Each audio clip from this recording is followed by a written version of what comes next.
নমস্কার। পাঁচমিশালির আজকের পর্বে সকলকে স্বাগত।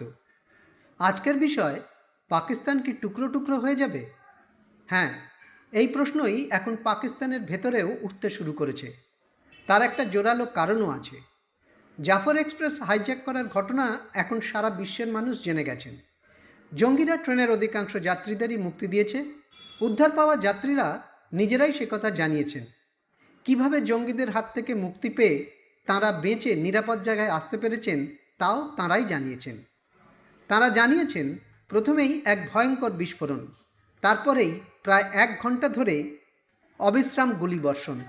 ট্রেনের ভেতরে তখন অনেকেই স্ত্রী, পুত্র, সন্তানদের নিয়ে প্রহর গুনছেন। এরপরেই ট্রেনে ঢুকে পড়ে জঙ্গিরা।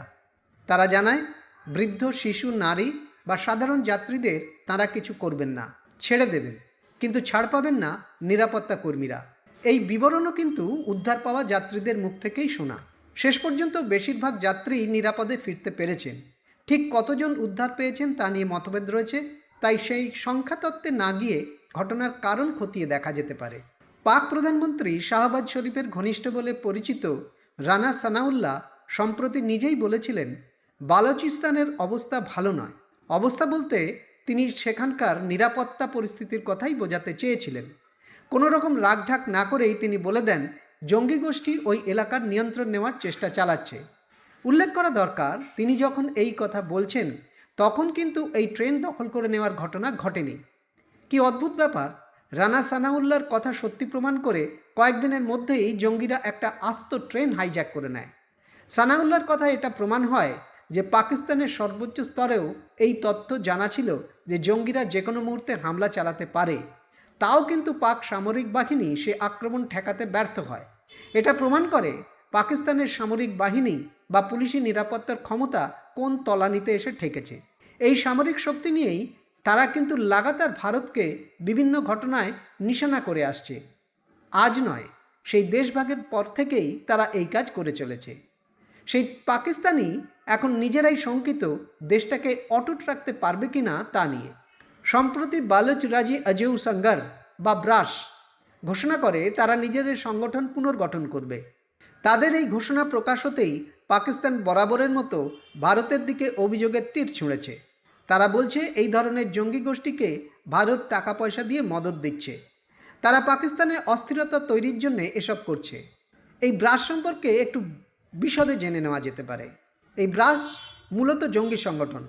এছাড়াও আছে বালুচ লিবারেশন আর্মি বা বিএলএ, বালুচিস্তান লিবারেশন ফ্রন্ট বা বিএলএফ, বালুচ রিপাবলিকান গার্ডস বা বিআরজি এবং সিন্ধু দেশ রেভলিউশনারি আর্মি বা এসআরএ। এই জঙ্গি গোষ্ঠীগুলি এখন এক ছাতার তলায় একটিমাত্র গোষ্ঠী হিসেবে কাজ করতে চাইছে, যার নাম বালুচ ন্যাশনাল আর্মি। এর পরের পদক্ষেপে তারা নিজেদের মধ্যে বিভিন্ন কমিটি এবং নেতা ঠিক করবে। তাদের উদ্দেশ্য হলো বালুচিস্তানকে পাকিস্তানের শাসন থেকে মুক্ত করা। তার জন্য তারা পাক সামরিক বাহিনীর ওপর চোরাগোপ্তা আক্রমণ থেকে গেরিলা লড়াই, সব ধরনের হামলা চালিয়ে যাবে। একবার ট্রেন হাইজ্যাকের কথায় ফিরে আসতে হবে, কারণ এই বালুচ ন্যাশনাল আর্মি কী চায় সে কথা যারা অপহরণ করেছে তারা স্পষ্ট করে জানিয়ে দিয়েছে। তারা চায় স্বাধীন বালুচিস্তান। বালুচিস্তান পাকিস্তানের সবচেয়ে বড় প্রদেশ হলে কি হবে, সেই 1948 সাল থেকেই এখানে জঙ্গি হিংসা, সন্ত্রাসবাদী কার্যকলাপ লেগেই আছে। বালুচিস্তানের এই অস্থিরতা কিন্তু চীনকেও চিন্তায় ফেলেছে। কারণ আছে, চীন পাকিস্তান ইকোনমিক করিডর প্রকল্পও এখানেই। বহু বিলিয়ন ডলার খরচ করে এই প্রকল্প তৈরি হচ্ছে। চীনের বেল্ট অ্যান্ড রোডস ইনিশিয়েটিভ এর নির্মাতা। গত 1 দশকে এখানে 21 জন চীনা শ্রমিককে হত্যা করা হয়েছে, যার জন্যে বালুচ লিবারেশন আর্মিকেই দায়ী করা হয়। পাকিস্তান এসবের জন্য ভারতকেই দায়ী করে একথা আগেই বলা হয়েছে। এবার ভারতের জবাবটাও সবার জানা দরকার। বিদেশমন্ত্রী এস জয়শঙ্কর সম্প্রতি পাকিস্তানের অস্থিরতা নিয়ে খুবই ইঙ্গিতপূর্ণ মন্তব্য করেছেন। তিনি বলেছেন, পাকিস্তানের সব সমস্যা অচিরেই মিটে যাবে যদি তারা দখলদারি ছেড়ে দেয়। ইঙ্গিত স্পষ্ট, পাক অধিকৃত কাশ্মীর ভারতকে ফিরিয়ে দেওয়ার সময় এসে গেছে। আজ এই পর্যন্ত। ভালো লাগলে সাবস্ক্রাইব করবেন, লাইক, শেয়ার, কমেন্ট করবেন আর অবশ্যই বেল আইকন প্রেস করবেন। নমস্কার।